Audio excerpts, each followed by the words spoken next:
Jake Paul. All day, every day. Why? Just think he knocks him out cold. Would you be willing to take the bet with Tyson Fury that's saying that Jake is going to beat you? No, I'm not worried about what Tyson Fury's got to say. That's what I'm saying. It ain't even about the money. I'm betting on myself.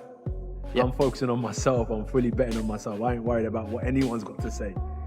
So when I'm bouncing around the ring, jabbing, weaving, and doing all of these things, I know I can pick them apart and score points and make this a very, very big contest. Reports say Tyson Fury shocked everyone when he suddenly stepped into the Anthony Joshua vs. Jake Paul press conference, instantly changing the whole mood in the room.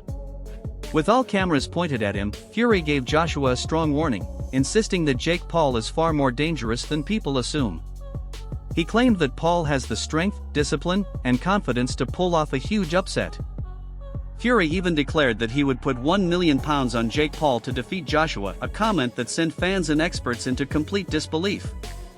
Possibly Joshua using Jake Paul as a tune-up to fight you. What are your thoughts on that? I don't know about tune-up. I think Jake Paul knocks him out. Seriously? Yeah.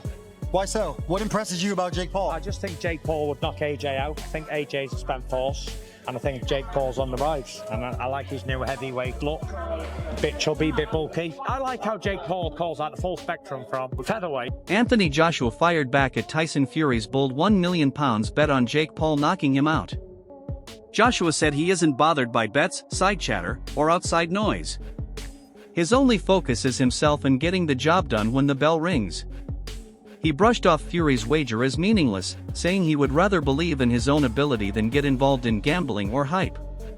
Joshua made it clear that he's preparing to fight, earn his paycheck, and move forward with no interest in betting games or other people's predictions. Would you be willing to take the bet with Tyson Fury that's saying that Jake is going to beat you? No, I'm not worried about what Tyson Fury's got to say. That's what I'm saying. It ain't even about the money. I'm betting on myself. Yep. I'm focusing on myself. I'm fully betting on myself. I ain't worried about what anyone's got to say. He did say he's going to put £1 million on it. Would you be willing to take that bet with Tyson Fury? Respectfully, I'm not worried about what Tyson Fury's got to say, or I'm not here for any of that betting and nonsense. I'm here to fight, and that's all it is. Once I get the job done, I'm going to collect my check, cash it, and I'm going to focus on the next one. My bet is on me doing the number. Jake Paul has shown confidence, saying he truly believes he can beat Joshua. According to Paul, Anthony Joshua struggles when facing smaller fighters, and he thinks that gives him an advantage. Analysts, including a commentator named Henry from a podcast, have studied Joshua's past fights against smaller opponents and noted some patterns in his performance. While Paul focuses on what he sees as a weakness, the analysis also highlights that Joshua's strong technique, heavy power, and long reach usually make up for any size mismatch. The discussion has fueled a wider argument about how height and weight differences affect fights. Still, Joshua's long experience and solid preparation mean he remains a very tough opponent, no matter what Paul claims. Anthony Joshua definitely doesn't struggle, and that's against guys who are of a similar stature to him. When he won his first world title against Charles Martin, he was a taller heavyweight, not taller than AJ necessarily, but a heavyweight of taller stature, and he got that one with a very simple knockout. It was one of the easiest fights of Anthony Joshua's career. He had a war against Vladimir Klitschko, but again, he was highly competitive and eventually managed to get Klitschko out of there. In the Kubrat-Pulev fight, while it was a mixed performance, he did end up producing one of his best knockouts. Similarly against Robert Helenius, whilst AJ probably didn't put in one of his best performances again, it ended in another dramatic knockout. He was punch perfect against Otto Wallin in my opinion, and he had that absolutely devastating knockout win against Francis Ngannou, who of course, an absolutely enormous man with a fantastic chin, or so it seemed until Anthony Joshua got his hands on him. Even earlier on in his career against the likes of White, Brazil, and Molina, these were all taller heavyweights who AJ dealt with consummate ease. Of course, most recently he had that loss against Daniel Dubois, but we can't say that Daniel Dubois is a... Jake tries to present himself as fearless and ready to face anyone. But even with his confident talk, it's obvious he knows the huge size gap between him and Joshua. He jokes that he practically has to look straight up just to meet Joshua's eyes. Despite this, he continues to project the same bold energy he brings to every big moment. He wants the public to believe that pure self-belief can push him through against a fighter who has held major world titles and beaten top-level opponents. Jake also frames this challenge as a message for young fighters, saying that taking on someone this powerful shows bravery and ambition. You, Anthony Joshua, how we doing? Dude, never been better. This is what I dreamed of. This is what I manifested into reality. I'm here to shock the world, inspire the next generation. We're in the Heat arena. I'm a big Heat fan. Miami's on fire. This is my first pro fight, was in Miami against Gibb. I'm bringing that same energy here. First round KO. And the Schmo interviewed you there when you fought Gibb. It was on Fight TV. We've been with you along the way. Not very many times you're looking up at a face-off. So what did you make of looking up for one of the very first times at a face-off right here? Just looking up at Daddy there and just seeing, you know, how big he is, and just my eyes were kind of going into his nipples and stuff, which I kind of liked. And then basically I was just like, whoa, he's big in that. And then, yeah, I can't believe how tall he is. Is this chain really on the line for the winner? I don't know if it's confirmed, but I mean, I'm down. But he has to put something up too. There has to be something in it for me. You say this is the biggest upset that's going to be in boxing history, right up there with 42-1 with Buster Douglas. Yep. What is the headline going to be when you knock this guy out and he's laying on the canvas? Matchroom CEO Frank Smith has added new controversy to the Anthony Joshua vs. Jake Paul matchup, warning that the event is built more for show than for true sporting competition. Smith argued that instead of being a real, high-level boxing contest, the fight is being set up mainly as entertainment, a spectacle created to draw attention rather than a legit test of skill.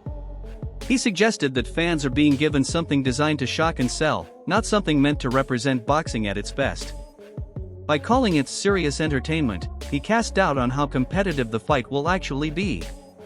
Smith also said he still hopes for a Fury vs. Joshua fight to happen. He described it as the biggest fight boxing could make and expressed optimism that the megaclash might finally take place by 2026. At the same time, he reminded everyone that boxing is full of talk, and not all big matchups become reality. He hinted that even though the idea excites fans, there are still many planning, contract, and negotiation obstacles that could get in the way. Just to silence all the doubters here, you know, a lot of people saying this can't be real, you know, Anthony Joshua going in there, it must be an exhibition, or Anthony Joshua's it's going to be choreographed and Anthony's going to carry him through a couple of rounds. I know Anthony Joshua, just to silence all those doubters, he's going to go in there to do a job, right?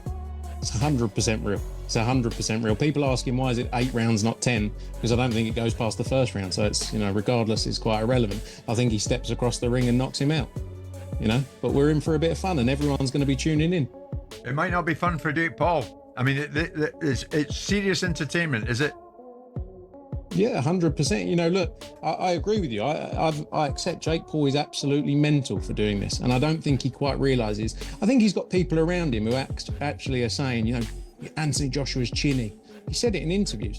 It's quite wild, but you know, if that's the world he wants to live in, he'll find out on December 19th. And Frank, to finish with, the plan is still sometime in 2026, AJ against Tyson Fury.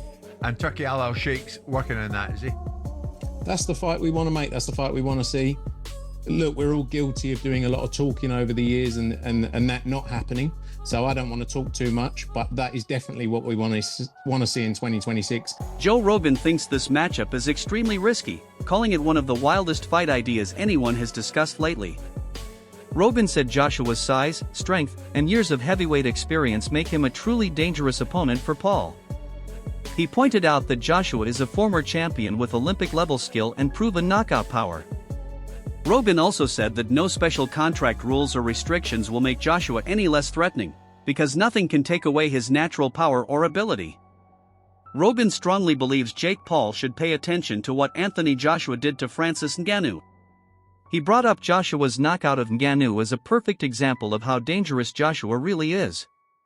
To Rogan, Ngannou's loss should be a huge warning sign for Paul. Stepping into a ring with Joshua isn't just a challenge, it could turn out very badly. Boy. Well, realistically, it's one of the craziest propositions of all time. You take a guy who just had a boxing match that looks like a sparring match with a 58-year-old Mike Tyson, and then you're going to fight one of the absolute scariest knockout artists in the heavyweight division. Maybe we should watch the Francis Ngannou fight so you could see. Let's watch that real quick, just so you can see what Anthony Joshua is capable if he's fighting someone that's not in his league. Okay, look, Usyk beat him and he beat him twice, and Andy Ruiz caught him in the first fight and dropped him and stopped him. It was spectacular. Andy Ruiz is super fucking talented. Usyk is perhaps the greatest heavyweight boxer of all time. Maybe one of the greatest of all time in any weight class. Usyk. You know, and Usyk beat him, and he beat him twice. But Francis Ngannou is coming off of this fight with, like, go a little bit before that so we can see this happen. Watch this. So he drops him with a right hand early. And this is like 2 minutes into the first round. And Francis gets up, he survives. And then Joshua, check out this combination he hits him with. I mean, dude, the speed that he hits him with this, he's so dangerous, man.